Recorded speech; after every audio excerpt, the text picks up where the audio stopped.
ऋषि महाराज, ये जो मनुष्य का चोला है ना मेरी माँ, ये मनुष्य का चोला बुजुर्ग दादाओं बार बार नहीं मिलता है, क्योंकि गोस्वामी बाबा तुलसीदास जी ने लिखा कि बड़े भाग मानुष तन पावा। ये मनुष्य का चोला कब मिलता है मेरी माँ मालूम है? कि जब हमने आपने बहुत ही अच्छे कर्म किए होंगे और बहुत ही पुण्यदान किए होंगे, तब ये मनुष्य का चोला मिला। लेकिन फिर भी मनुष्य इस चोले की कदर नहीं कर रहा है, क्योंकि ये बार बार मिलने वाला नहीं है। बाबा गोस्वामी तुलसीदास जी ने लिखा बड़े भाग्य मानुष तन पावा। ये क्यों नहीं लिख दिया कि बड़े भाग्य भैंसा तन पावा है? यही क्या लिखा कि बड़े भाग्य मानुष तन पावा, क्योंकि जब हमने आपने बहुत अच्छे कर्म किए होंगे तब प्रभु ने ये मनुष्य का चोला दिया। तो इस वजह से बताया जाता है कि अगर संसार में आए हो तो हर मनुष्य को गुरु बनाना चाहिए, क्योंकि बिन गुरु भवाने और तरे न कोई, चाहे ब्रज शंकर शम होई। बिना गुरु के कल्याण नहीं होता है, क्योंकि मेरे भैया ध्यान रखना, दो तीन ऐसी चीजें हैं,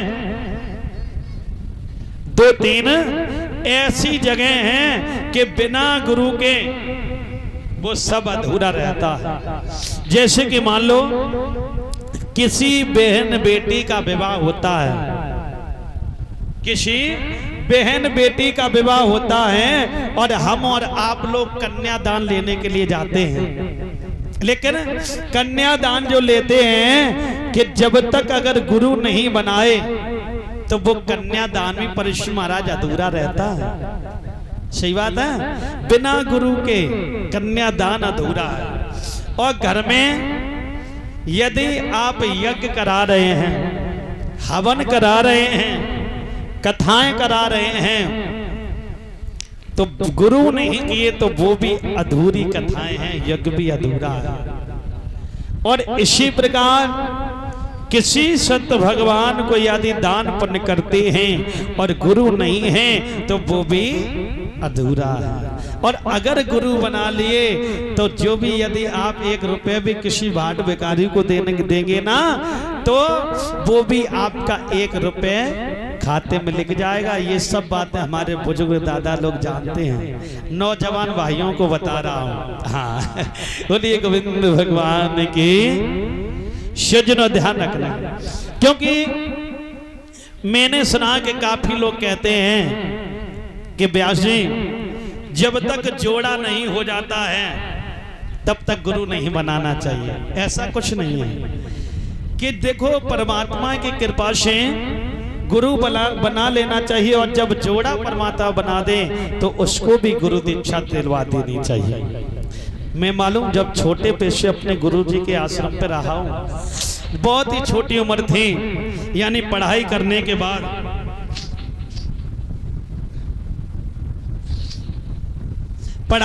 के बाद मैं वहीं पर पहुंच गया। तो सबसे पहले मैंने कम से कम 1 वर्ष तक शिक्षा को जब अध्ययन किया, मुझे बहुत कम अध्ययन हुआ। फिर मैंने सोचा, बताया कि बिना गुरु के कल्याण नहीं होता और सारी चीजें अधूरी रहती। तो सबसे मैंने अपने पहले गुरुजी से कहा, गुरुजी पहले मुझे दीक्षा दीजिए, गुरु दीक्षा, उसके बाद शिक्षाओं को पाएंगे। तो गुरुजी ने उस समय गुरु दीक्षा दी, यानी मंत्र दिया जपने के लिए। तब से गुरुजी की कृपा ऐसी हुई कि 3 वर्ष में मैंने सारी कथाओं का अध्ययन कर लिया। और क्योंकि बिना गुरु के कल्याण नहीं होता, जब गुरु हो जाते हैं तो जितनी रुकावटें होती है ना रास्ते में, वो सब रुकावटें भी दूर हो जाती हैं। बोलिए गोविंद भगवान के आज ध्यान रखना।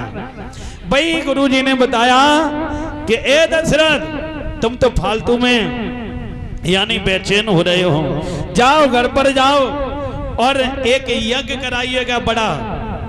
उसके बाद में तुमको जरूर पुत्र इष्ट की प्राप्ति होगी। कहा प्रभु हम यज्ञ कराएं तो भला किससे कराएं। कहा जाओ श्रृंगी ऋषि बुलवाओ अपने यहाँ। किसको? श्रृंगी ऋषि।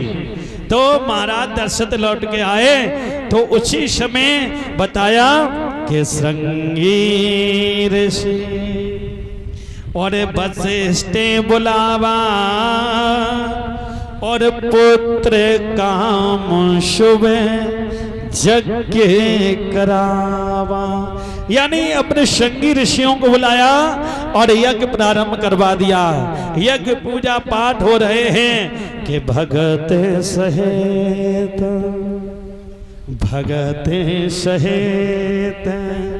मुनि आहुत दीने प्रकट अग्नि चरो कारे लेने। यानी जब यज्ञ होने लगा, पुत्र इष्ट यज्ञ प्रारंभ हुआ तो यज्ञ में से अग्नि देवता प्रकट हुए। बोली अग्निदेव महाराज की जय।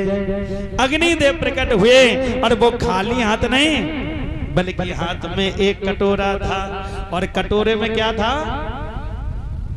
रबड़ी। अच्छा खीर। यानी हाथ में कटोरा था और उसमें खीर थी। कहा ए दशरथ ये ले जाओ और अपनी पत्नियों को खिला देना तो उनसे संतान प्राप्त हो जाएगी। तो आज वही महाराज दशरथ ने खीर का कटोरा लिया और अपनी रानियों को बुलाया। बाबा गोस्वामी तुलसीदास जी ने लिख दिया कि कौशल्या को वो कटोरा दिया। कौशल्या लेकर के आए तो अरद भाग के अरद भाग कौशल्या दीना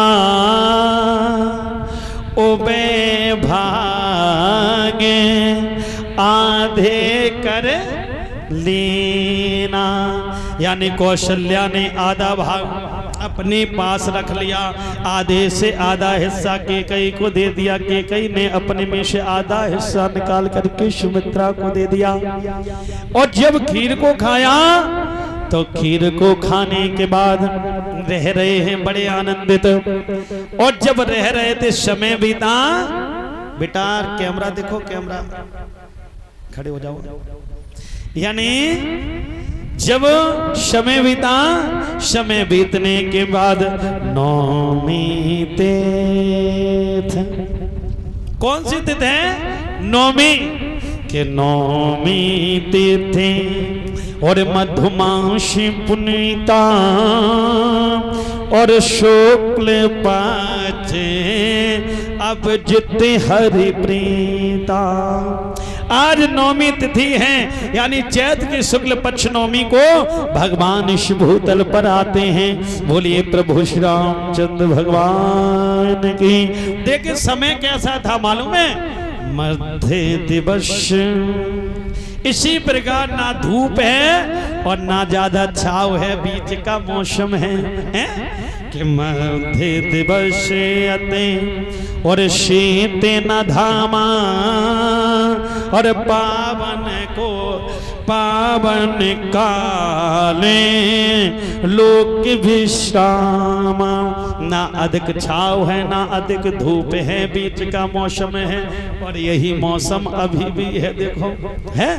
हाँ, इस प्रकार भगवान इस भूतल पर आते हैं। आज बड़ी ही खुशियां मनाई जा रही हैं। महाराज दशरथ बड़े खुश हैं। बोलिए प्रभु श्री रामचंद्र भगवान की जय। एक नहीं बल्कि इनके घर में 4-4 बालकों का जन्म हुआ आज। और अगर हमारी माता बहनाएं जो भी बधाई डालना चाहें, प्रभु राम का अवतार हुआ है, खड़े होकर के 2 मिनट बधाई डाल सकते हैं, ठीक है। लेकिन बधाई डालियो का ऊपर ना गिरियो, ठीक है।